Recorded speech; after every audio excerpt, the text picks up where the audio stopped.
ایک دن حضرت سلیمان علیہ السلام کو لوگوں کی دعوت کرنے کا خیال آیا۔ آپ نے اللہ تعالیٰ سے عرض کی کہ میں تمام مخلوق الہی کی دعوت کرنا چاہتا ہوں۔ اللہ تعالیٰ نے فرمایا کہ اے سلیمان، مخلوقات کو روزی دینے والی ذات تو میں ہوں، تو تم میری ساری مخلوقات کو ایک وقت کا کھانا بھی نہیں کھلا سکو گے۔ حضرت سلیمان علیہ السلام نے دوبارہ عرض کی، اے پروردگار، جو کچھ میرے پاس ہے وہ بھی تو تیرا ہی عطا کیا ہوا ہے، اس سے میں تیری مخلوق کی دعوت کرنا چاہتا ہوں۔ ان کے اصرار پر اللہ تعالیٰ نے ان کی خواہش قبول کر کے انہیں اجازت عطا فرما دی۔ اللہ تعالیٰ کی رضا حاصل کرنے کے بعد حضرت سلیمان علیہ السلام نے ایک بہت وسیع و عریض جنگل میں مخلوق خدا کی دعوت کا اہتمام کیا۔ انہوں نے جنات کو جنگل صاف کرنے اور وہاں صاف و شفاف دریاں بچھانے اور مشرق سے مغرب تک کی تمام اشیاء خوردنی لا کر جمع کرنے کا حکم دیا۔ آپ نے ہوا کو حکم دیا کہ وہ فرش زمین کو اٹھا کر فضا میں معلق کرے تاکہ ساری زمین پر بسنے والی مخلوق اس دعوت کا خاص نظارہ حاصل کر سکے۔ آپ کے حکم کی تعمیل میں سنگ خارا کی نہایت وسیع 7 لاکھ دیگوں میں کھانا پکایا گیا۔ جب کھانا پک کر دعوت کے لیے تیار ہو گیا تو ایک مچھلی نے آ کر حضرت سلیمان علیہ السلام کی خدمت میں عرض کی، یا حضرت، مجھے بھی آج حکم ہوا ہے کہ آپ کی دعوت کھاؤں، اس لیے مجھے کھانا کھلائیے۔ حضرت سلیمان علیہ السلام نے کہا، یہ کھانا اسی دعوت کے لیے ہے، اگر تو صبر نہیں کر سکتی تو بسم اللہ پڑھ لے اور جو کچھ تیار ہے اس سے کھانا شروع کر دے۔ آپ کی اجازت ملتے ہی مچھلی نے کھانا شروع کر دیا اور جتنا بھی کھانا تیار تھا تمام کھا گئی۔ پھر بولی، یا حضرت، ابھی میرا پیٹ نہیں بھرا۔ اے مچھلی، تو تمام مخلوقات کا کھانا اکیلی کھا گئی اور ابھی بھی تیرا پیٹ نہیں بھرا۔ حضرت سلیمان علیہ السلام نے حیران ہو کر کہا، یہ تو میرا صرف ایک ہی نوالا تھا۔ مچھلی نے جواباً کہا، میں تو روزانہ ایسے 3 نوالے کھاتی ہوں۔ پھر مچھلی نے شکوہ کیا کہ حضرت، اگر آپ کے پاس دعوت کا پورا سامان نہیں تھا تو آپ نے تمام مخلوقات خدا کی دعوت کرنے کا اعلان کیوں کیا؟ یہ سن کر حضرت سلیمان علیہ السلام فوراً اللہ کے حضور جھک گئے اور اللہ تعالیٰ سے معافی مانگتے ہوئے کہا کہ تمام مخلوقات کی دعوت کرنے کی ان کی آرزو محض ایک خواب تھی، کیونکہ تمام مخلوقات کو روزی دینا صرف تیرا ہی کام ہے۔ حضرت سلیمان علیہ السلام کے وضو کا پانی لانے پر ایک پرندہ ہدہد مامور تھا۔ ہدہد دربار سلیمانی کا خاص خدمتگار تھا اور وہ حضرت سلیمان علیہ السلام کے وضو کے لیے جنگل میں جہاں پانی ہوتا تلاش کر کے لاتا تھا۔ ایک دن حضرت سلیمان علیہ السلام اپنے تخت شاہی پر بیٹھے ہوئے تھے۔ ان کے سامنے رعایا بڑے ادب سے دست بستہ کھڑی تھی۔ دربار میں مکمل خاموشی تھی۔ جن و پری، چرند و پرند میں سے کسی کی جرأت نہ تھی کہ وہ منہ سے ذرا بھی آواز نکالے۔ اچانک حضرت سلیمان علیہ السلام نے چاروں طرف دیکھ کر کہا، میں اپنے سامنے ہدہد کو موجود نہیں پا رہا۔ کیا پرندوں کی کثرت کے سبب وہ مجھے نظر نہیں آ رہا یا دربار سے غیر حاضر ہے؟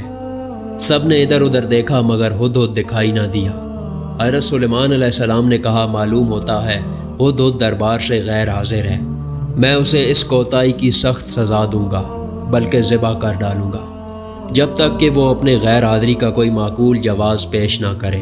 ان کے لہجے میں سختی محسوس کر کے ہر طرف خوف کی فضا پھیل گئی اور سب کو ہدہد کے متعلق تشویش ہونے لگی۔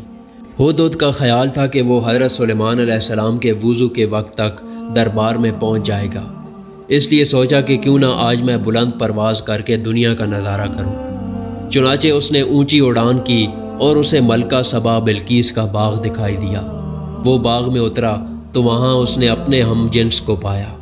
ہم جنس ہدہد نے ہدہد سلیمانی سے پوچھا، تم کہاں سے آئے ہو؟ میں ملک شام سے حضرت سلیمان علیہ السلام کے پاس سے آیا ہوں، ہدہد سلیمانی نے بتایا۔ حضرت سلیمان علیہ السلام کون ہے؟ ہم جنس ہدہد نے سوال کیا۔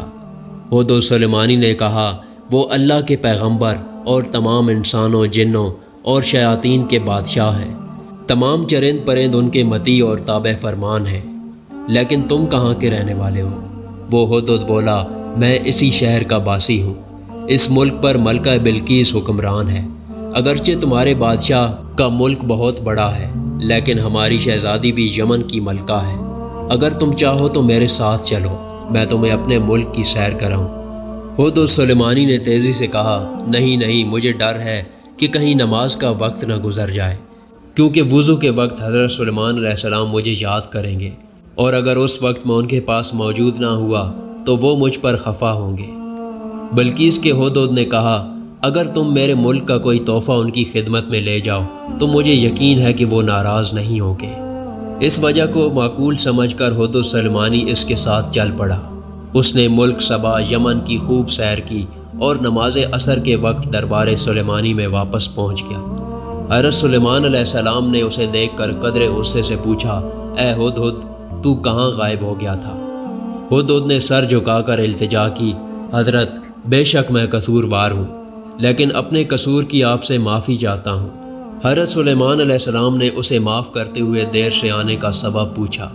ہدہد کہنے لگا، حضور، میں ایک ایسی بات معلوم کر کے آیا ہوں جس کا اب تک حضور کو شاید علم نہ ہو۔ میں ملک سبا کی ایک خاص خبر لایا ہوں، اور وہ یہ ہے کہ ملک سبا پر ایک عورت حکمرانی کر رہی ہے جسے ملکہ بلقیس کہتے ہیں۔ وہ 30 گز لمبے چوڑے اور جواہرات سے مرشا تخت پر بیٹھتی ہے جو سرخ رنگ کا ہے۔ اسی تخت عمر کے پائے یاقوت اور زبرجد سے بنے ہوئے ہیں۔ اگرچہ اللہ تعالیٰ نے وہاں کے لوگوں کو زندگی کی ہر آسائش اور نعمت سے مالا مال کیا ہے، لیکن وہ اللہ کی وحدانیت کے منکر ہے۔ ملکہ بلقیس اور اس کی رعایا اللہ تعالیٰ کی بجائے سورج کی پوجا کرتی ہے۔ شیطان نے ان کے برے اعمال کو ان کی نگاہوں میں اچھائی کا لباس پہنا دیا ہے، اور پوری قوم گمراہی کے اندھیروں میں ڈوبی ہوئی ہے۔ ملکہ بلقیس کا حال سن کر حضرت سلیمان علیہ السلام نے ہدہد سے کہا، ہم ابھی تمہاری سچائی کا امتحان لیتے ہیں۔ حضرت سلیمان علیہ السلام نے ملکہ بلقیس کے نام ایک خط تحریر کر کے ہدہد کے حوالے کیا اور حکم دیا کہ وہ ملکہ بلقیس کو یہ خط پہنچائے۔ خط لے کر ہدہد اڑتا ہوا ملکہ بلقیس کے محل میں پہنچا۔ ملکہ اس وقت اپنی خوابگاہ میں سو رہی تھی۔ ہدہد روشن دان کے راستے کمرے میں داخل ہوا اور حضرت سلیمان علیہ السلام کا خط ملکہ کے سینے پر رکھ کر واپس باہر نکل آیا۔ ملکہ کی آنکھ کھلی تو خط دیکھ کر پریشان ہو گئی۔ پھر خط پر حضرت سلیمان علیہ السلام کی مہر دیکھ کر اس نے خط کو کھولا اور پڑھنے لگی۔ خط میں یہ لکھا تھا، اپنی طاقت اور قوت پر ہرگز اتنا ناز اور تکبر نہیں کرنا چاہیے، بلکہ خدا بند و برتر کے حضور جھک جانا چاہیے۔ اسی رضا کو اپنا نصب و لین اور اسی احکام کی پابندی کو اپنا شیوا بنانا چاہیے۔ خط پڑھ کر ملکہ بلقیس نے اپنے درباریوں کو طلب کر کے حضرت سلیمان علیہ السلام کے بارے میں دریافت کیا کہ وہ کون ہیں اور کہاں کے رہنے والے ہیں۔ درباریوں نے بتایا کہ حضرت سلیمان علیہ السلام بہت طاقتور اور جلیل القدر بادشاہ ہیں، جو خود کو پیغمبر کہتے ہیں اور لوگوں کو دین حق کی دعوت دیتے ہیں۔